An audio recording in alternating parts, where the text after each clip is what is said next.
This is a World War I knitting gauge that I was able to get on eBay several years ago. And this is a picture of it in my 1918 World War I era knitting book. So it has this picture of the knitting gauge, which this matches exactly. It has the Archer trademark there. And this has been helpful for sizing for the World War I patterns. In World War I, the sizing goes two ways. I have this from another World War I knitting book. So for steel knitting needles, they call them knitting pins, you can see the sizing here shows from 9 to 20, 20 being the smallest, whereas in our modern American sizing it's very straightforward. 000 is the smallest, and then it counts up from there, getting larger with each number. For World War I era, it's a bit confusing because it has the steel sizes, which the larger number is actually the smallest. And then for bone knitting needles, and again they call them knitting pins, it's more like our modern American sizing, where the larger the number, the larger the needle. So that part can be confusing for working with the old patterns. And also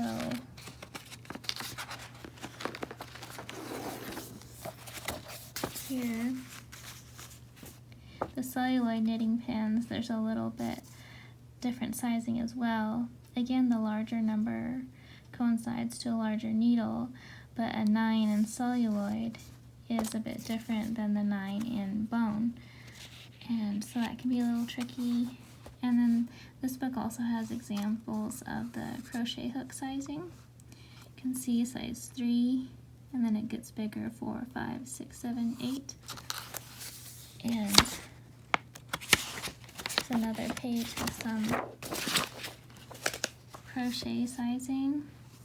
And again, for the small ones, there's a set of numbers. This is 1 through 14, the larger number being the smallest. And then for the bone crochet hooks, it's the larger number is truly larger, and then the smaller numbers are smaller, so the opposite with the steel ones. In one of my World War I knitting books, this one here, it gives the example. This is just in millimeter sizing, so it's a lot easier to follow these patterns because the patterns give the size of the needles in millimeters. So then it's easy to say, okay, this pattern calls for a 2 millimeter size, so you can just check with a modern knitting gauge. A 2 millimeter size is a US size 0. But not many of the pattern books from World War I give the millimeter sizing. So that's what can make it so tricky. So to show some sizing comparisons using this gauge, I have here a modern size 1, which fits into the size 13 space on this old World War I gauge.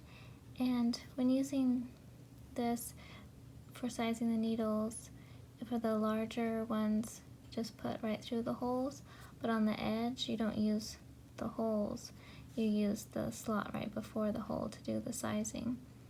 And so you can see this one doesn't fit through that one, but it fits through the next one. So modern size 1 is about a size 13.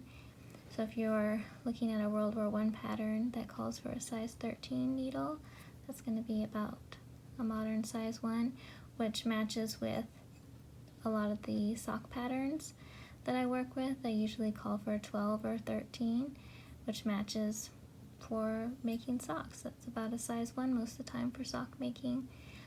And this just gives a point of departure because we all knit with a different tension, so sometimes you'll need to size up or down. If you knit tighter, you'll need to use a bigger needle. If you knit looser, you need to use a smaller needle. and sometimes your gauge will match the pattern exactly, so you can use the size recommended. And sometimes there's a slight variance in sizing the different types of needles on the old knitting gauge and a modern knitting gauge, but it's a very minor difference, and it just gives a point of departure for choosing the needle size. And this is a modern size 2, and I would think that it should fit in the number 12 slot because the 1 was a 13, but it actually fits into the 11. But that could just be this brand, because there are minor differences from brand to brand sometimes. But again, it gives an idea of what size to go with within a size or two. And then this is a modern size 3, which fits into the size 10 slot. You can see it's too big for the 11, but it fits into the size 10. And then a size 4 fits just right into the 9 slot.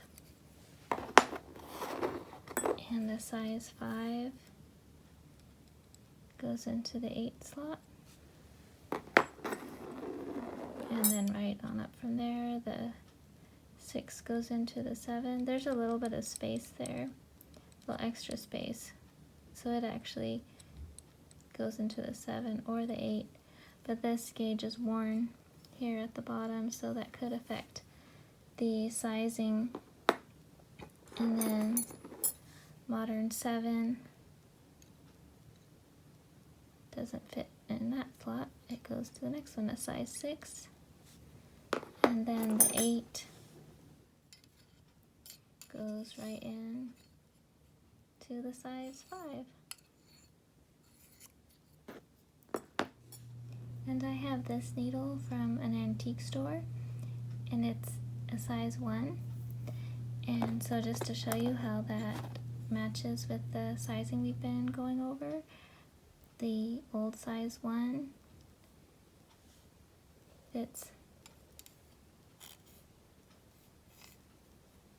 right into the size 1 here on the old gauge. But for the modern gauge, it's a size 11, an 8mm. It doesn't fit in the 10.5. It would be an 11.